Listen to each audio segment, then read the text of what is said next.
We're making our signature sandwich, the Chicky Pep No. 2. It's kind of like a chicken cutlet. Imagine like a chicken parm, but like, let's turn it up to 11. All right, rock and roll. How are we getting started here? But the most important thing, some people may say, is the pepperoni bolognese. What we call here is pep bolo. We're getting started. We're gonna let some olive oil come up to temp. We're gonna do some chopped onion, about 1 onion.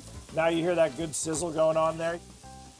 So now that we have the onions a little translucent, we're gonna add some garlic. Oh, yes. Oh yeah, garlic. There's a lot of recipes out there that you look at and they're like, add 2 cloves. But I like to multiply that by 10, right? Just add the whole bowl, why not? Why not? Yeah. And we're letting it get a little bit aromatic now. As soon as you see the garlic start to brown a little bit, we're gonna add some fennel. Ooh. I love fennel. A little bit of heat going in here too? Yeah, a little bit of crushed red pepper. If I go to a Pizza Hut or a Shakey's Pizza, if I see a little glass jar of hot pepper flakes, I'm just dumping those on. Yeah, the Parmesan is going in for sure. The red pepper, all on top of that. And now that we smell it getting a little bit aromatic, we're gonna add some pepperoni to it. So commonly in bolognese, you see like veal, beef, pork, and very little tomato. So maybe it's not so traditional, but we wanted it to be kind of not traditional. You're letting the pepperoni render down a little bit. You're getting some of that fat, which is gonna make it oh so delicious. We're gonna add some tomatoes, and we got some bay leaves. I'm gonna throw them in right now. They just look so pretty on top. They do. And then we're gonna add a little bit of chicken stock. We're gonna turn it down and we're gonna let it simmer. This will probably cook down for about 30 minutes, just like Nona would make in the old country.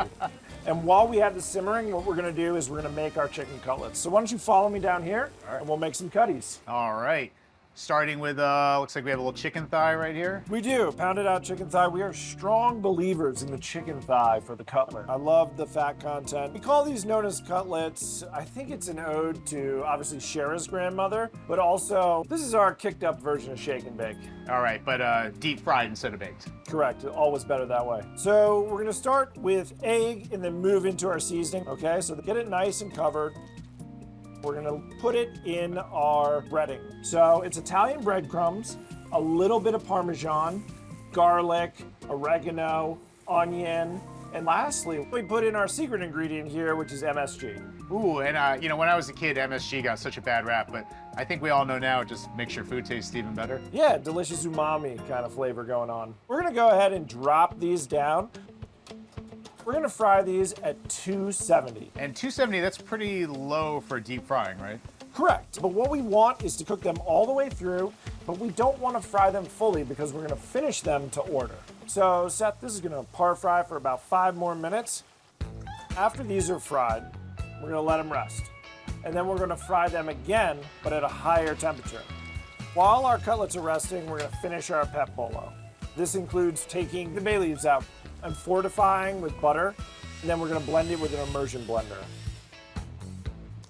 Our cutlet's gonna get some of that pep bolo that we just made. And then it's gonna get topped with mozzarella and provolone. Goes in the oven. Then we're gonna prep the bread. It gets a nice lacquer of clarified butter, and then that gets our OG breadstick dust. Garlic, parsley, onion, salt. Then we're hitting that with a butane blowtorch. To the inside, we add our anchovy mayo. It's legitimately anchovy paste, garlic, and mayo. It's a bomb of umami. So once the cutlet, pep, and cheese is done, we take it out, and we're gonna add it to our sandwich.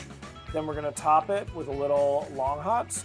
We roast those in olive oil with a little bit of salt. They're gonna be hit with a little bit of the torch. And that, my only friends, is the Chicky Pep No. 2. All right, guys. This sandwich is a mess, and I mean that in the nicest possible way. It looks like it's overflowing with flavor. What are we drinking with it? Yeah, so this is our crystal clear rum and cola. So I don't know if you are as big of a fan of the 90s as Paul and I. Oh, I certainly am. Yeah, we were sort of obsessed with the idea of the clear craze. Hey, real quick, you all remember the clear craze, right? Oh, the best. And Crystal Pepsi's been off the market for a good couple of decades here. How are we getting our Crystal Cola? Surely has. This is made with a special blend of essential oils. We took Coke apart and tried to identify all of the flavors that we could. So we blend them into a syrup, add some acid phosphate and a little bit of lime. And we are using Cihuatan rum, which is an El Salvadoran rum, and carbonated here in-house. All right, cheers to that.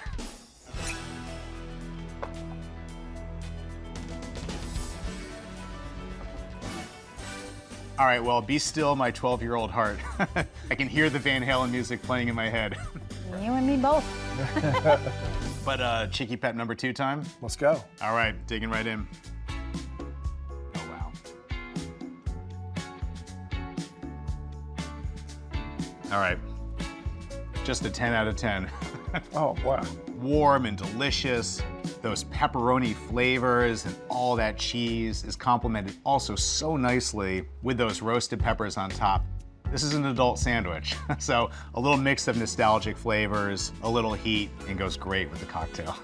Hey, Seth here. If you want to discover more of the incredible restaurants in the DMV, hit subscribe. Thanks for watching Signature Dish.